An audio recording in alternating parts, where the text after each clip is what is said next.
पिछले 2 हफ्तों में इकोनॉमी को लेकर बहुत कुछ हुआ। पहले तो इकोनॉमिक सर्वे आया, फिर बजट, और फिर आरबीआई की मॉनेटरी पॉलिसी कमेटी की मीटिंग भी हुई। इन सब की बात आज करेंगे।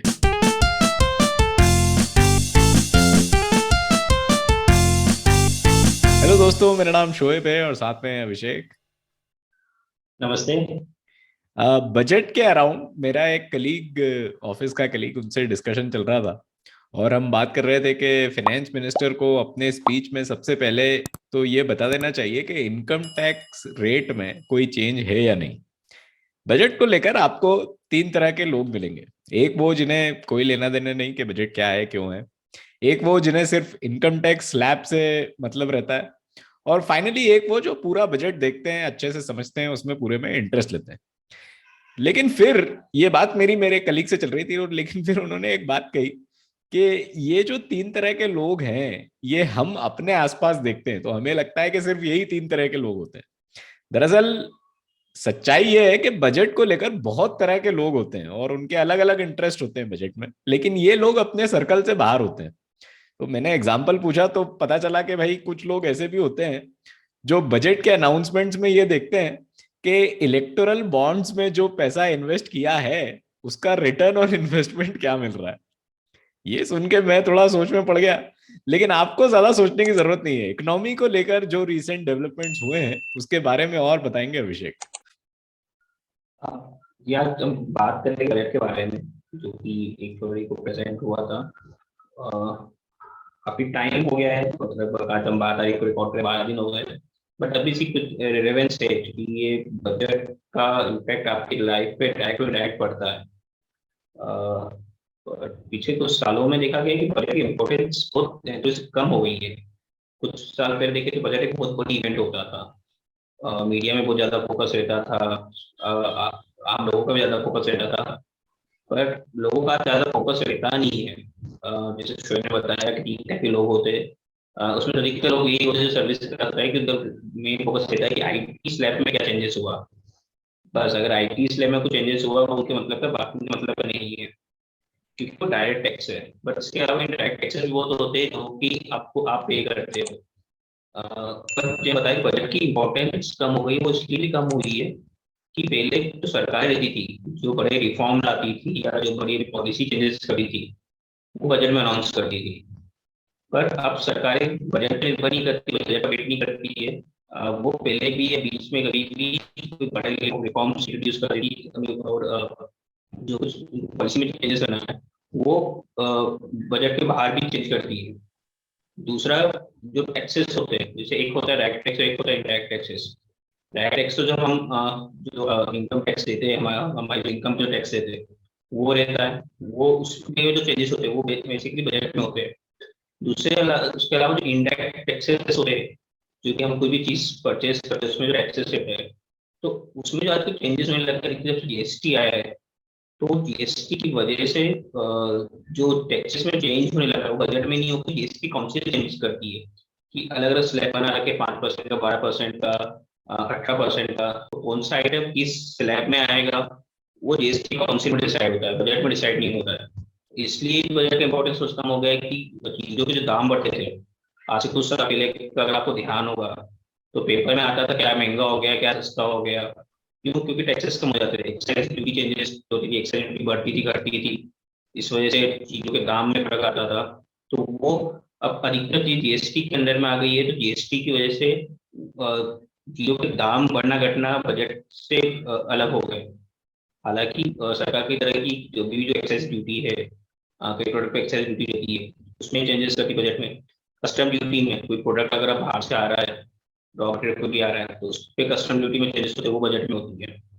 सबसे पहले मैं आगे बहुत पहले एक पॉइंट ये कहूँगा कि बजट होता क्या है, जो कि सिंपल हम सभी बजट होता है क्यों है, जो बजट की बात कर रहे हैं। तो बजट बेसिकली सरकार का आय और एक्सपेंडिचर का, जो सरकार की इनकम है उसको कहाँ खर्च करेगी उसका एक स्टेटमेंट होता है कि सरकार कहाँ से पैसा आएगा सरकार के पास और वो पैसे को कहाँ खर्च करेगी। तो ये सरकार का जो खर्चा है या जो सरकार की इनकम है उससे हम पे क्या प्रभाव पड़ता है। तो सबसे पहले बजट की साइज जो देखे, ये छोटी मोटी नहीं होती, इस साइज बजट की साइज है, लगभग 40 लाख करोड़ की साइज का बजट है ये। सरकार की इनकम कहाँ से होगी? टैक्सेस से होगी। वो टैक्सेस कहाँ से आएंगे? वो हम पे करेंगे। सरकार पैसा खर्च करेगी, आम लोगों पे खर्च करेगी, इंफ्रास्ट्रक्चर पे खर्च करेगी, तो उससे हमें इफेक्ट पड़ेगा। तो कहीं ना कहीं बजट का डायरेक्ट इनडायरेक्ट हम सब पे इफेक्ट पड़ता है। आज हम देखेंगे कि बजट में इस बार था क्या। आप किसी से भी रिव्यू पूछिए, दो टाइप के लोग मिलेंगे। एक, हर बार ही अब जब भी सरकार कोई भी सरकार या कोई फाइनेंस मिनिस्टर बजट पेश करता है, तो जो भी सरकार में रहते हैं, जो सरकार सपोर्टर रहते हैं, वो बोले कि बहुत ही ग्रोथ ओरिएंटेड बजट है, गरीबों के हित के लिए है, जो के हित में है। इसका बजट आज तक पेश नहीं हुआ है, अगर 50 साल को देखिए बजट पेश किया गया है। और विपक्ष में जो लोग रहते हैं, वो ये बोलते हैं कि ये तो गरीबी विरोधी है, इससे महंगाई बढ़ेगी, आम लोगों के लिए कुछ नहीं है, या जो भी पॉलिटिकल एजेंडा रहता है, उस हिसाब से सब पॉलिटिकल पार्टी और उन सपोर्टर बात करते हैं। बट बजट बनाना बहुत ही कॉम्प्लेक्स प्रोसेस रहता है। जैसे मैंने बताया, 40,000 करोड़ तक पूरे सरकारी बजट की साइज थी। यानी सरकार के पास 40,000 करोड़ रुपए आएगा और वो 40,000 करोड़ लोगों पे खर्च करेगी, इकोनॉमी में डालेगी। तो किस तरह से वो पैसा डालना, उसका हमारी देश की जो इकोनॉमी है उसकी ग्रोथ पे काफी इम्पेक्ट पड़ता है। अब इस प्रेजेंट बजट की बात करें, तो इस प्रेजेंट बजट में जब देखते भी, जो कोविड के बाद जिस इकोनॉमी रिकवर हो रही थी, तो उसके उस समय सरकार के पास दो ऑप्शन थे। पहला ऑप्शन ये था कि जो इकोनॉमी कोविड से रिकवर हो रही है, तो ऐसे कुछ स्टेप्स उठाए जो इमीडिएट स्टेप हो, इकोनॉमी को तुरंत बाहर लाने में मदद कर सके।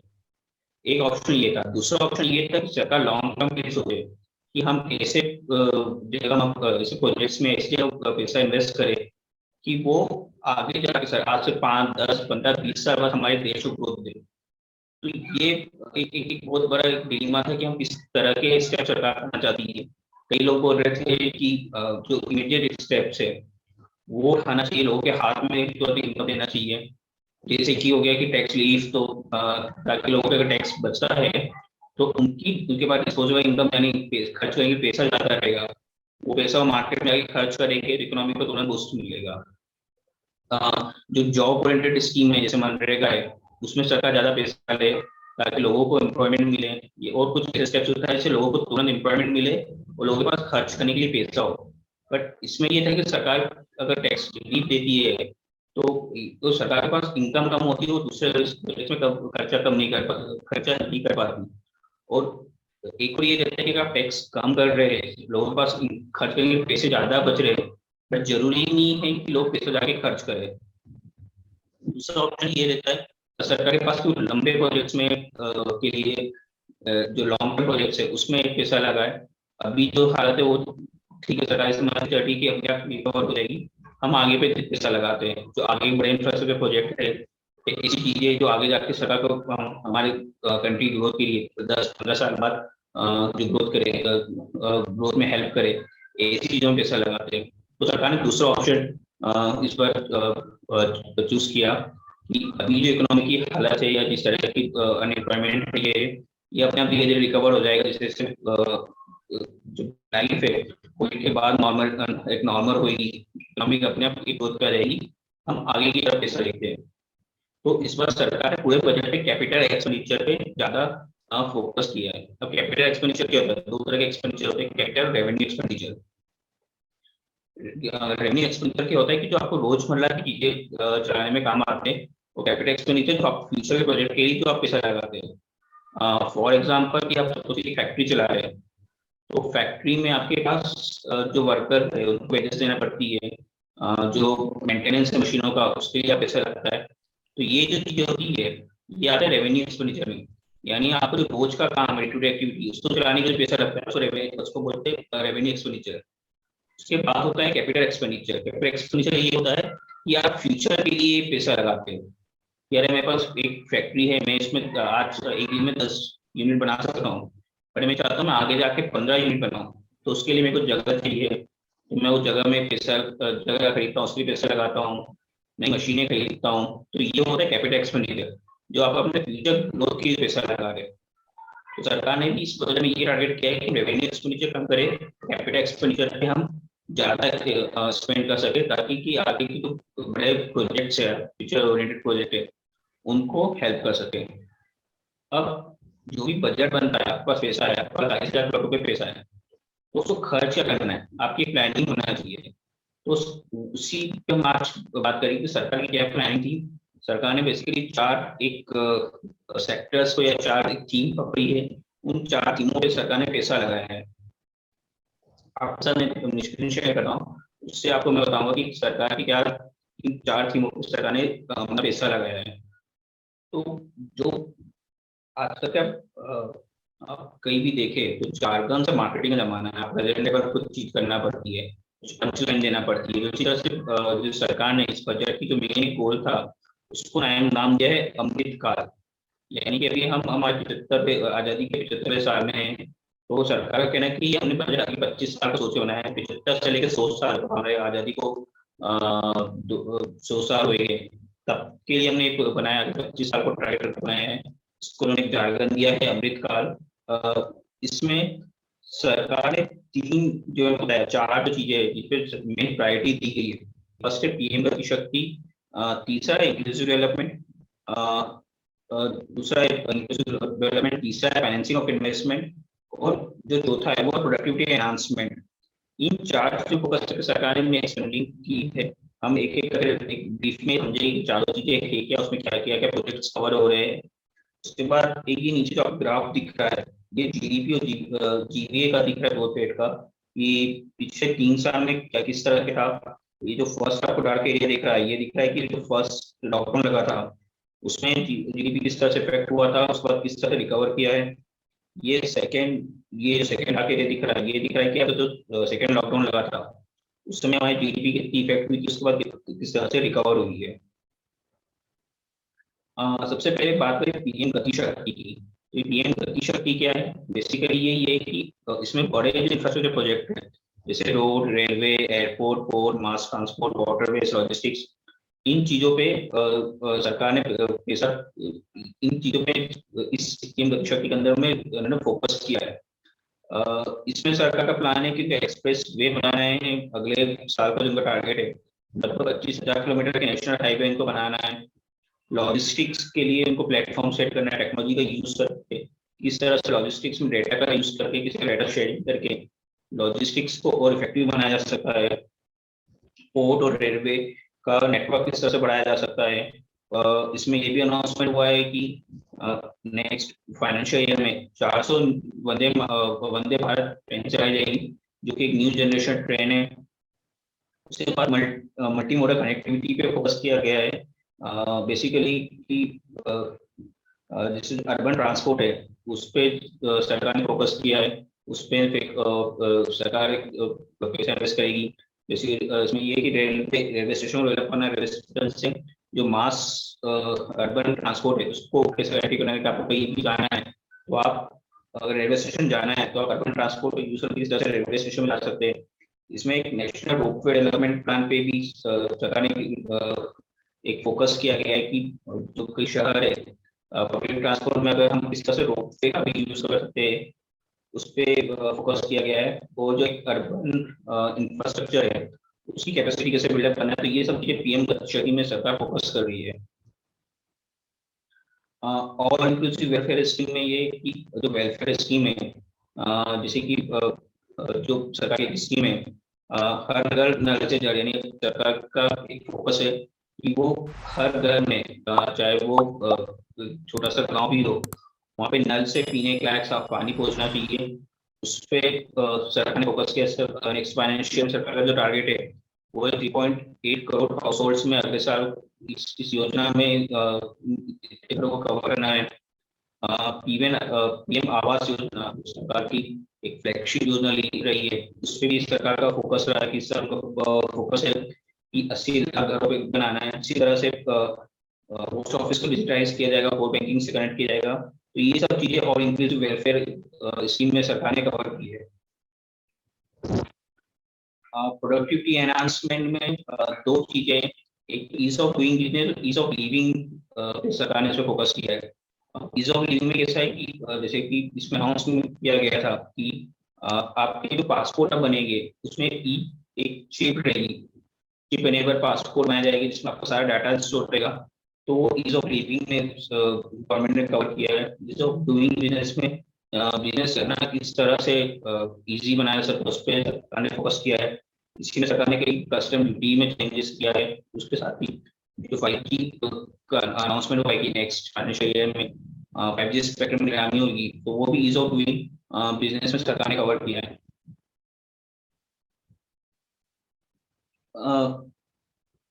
अब फाइनेंसिंग ऑफ इन्वेस्टमेंट यानी कि जो सरकार पे तो पैसा आएगा वो कहाँ से आएगा, उसको किस तरह से खर्च करेगी, वो सरकार ने इसमें बताया गया है।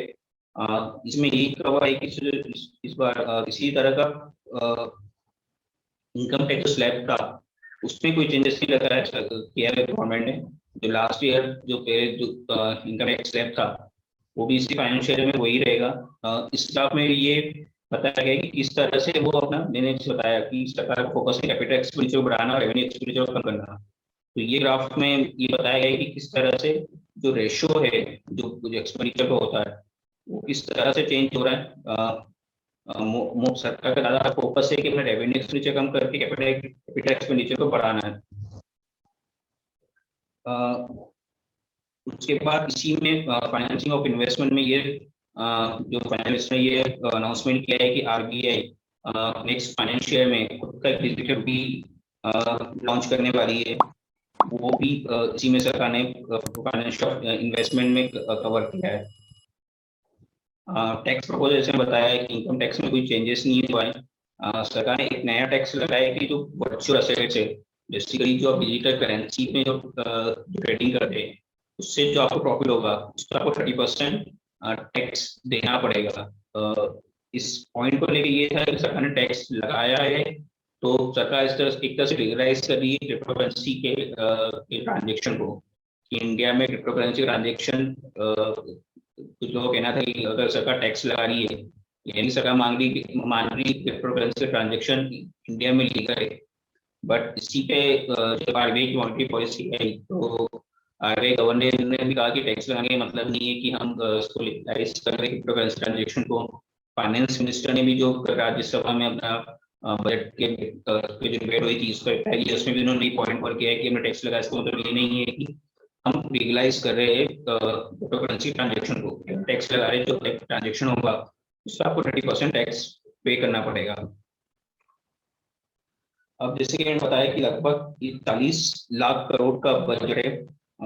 इसमें से ये सिंपल एक एक एक ये प्रेजेंटेशन है कि सरकार की इनकम कहाँ से होती है। जो फर्स्ट पिक्चर बताइए कि 40 लाख लगभग 40 लाख करोड़ रुपए आएगी कहाँ से और सरकार से खर्च कहाँ पे करेगी। तो सबसे बड़ा इसमें जो पोर्शन है जो 35% आ रहा है वो आ रहा है बोरोइंग से, सरकार उधार लेगी ये खर्च करने के लिए। उसके बाद अलग अलग जो मोड है 15% इनकम टैक्स आएगा, 15% कॉर्पोरेट टैक्स आएगा, जीएसटी कलेक्शन से 16% आएगा, कस्टम ड्यूटी से 5% आएगा, एक्साइज ड्यूटी से 7% आएगा। तो ये जो पूरा पैसा है इसका ब्रेकअप है ये फर्स्ट पिक्चर में। ये पैसा आएगा कहाँ, कोई पैसा खर्च कहाँ करेगी गवर्नमेंट, ये सेकेंड पिक्चर में आपको दिख रहा होगा। इसमें आप देखें जो सबसे बड़ा जो सरकार का एक्सपेंडिचर है वो है इंटरेस्ट पेमेंट 20%, यानी जो सरकार का जो टोटल खर्चा है उसमें से 20% इंटरेस्ट पेमेंट जो सरकार ने पहले लोन लिए है उसका इंटरेस्ट पे करने में या लोन पे करने में 20% का खर्चा होगा। फिर 8% डिफेंस में, 8% सब्सिडी में, स्टेट का जो शेयर है जो टैक्सेस में वो 17% जाएगा, फाइनेंस कमीशन को 10% मिलेगा। इसी तरह से अदर है। सब्सिडी में एक पॉइंट मेड करना चाहता हूँ, इस बार गवर्नमेंट ने जो पेट्रोलियम प्रोडक्ट्स है उस पर सब्सिडी कम की है लास्ट ईयर कंपेरिजन में, यानी कि इस साल सरकार कम पैसा सब्सिडी में देगी।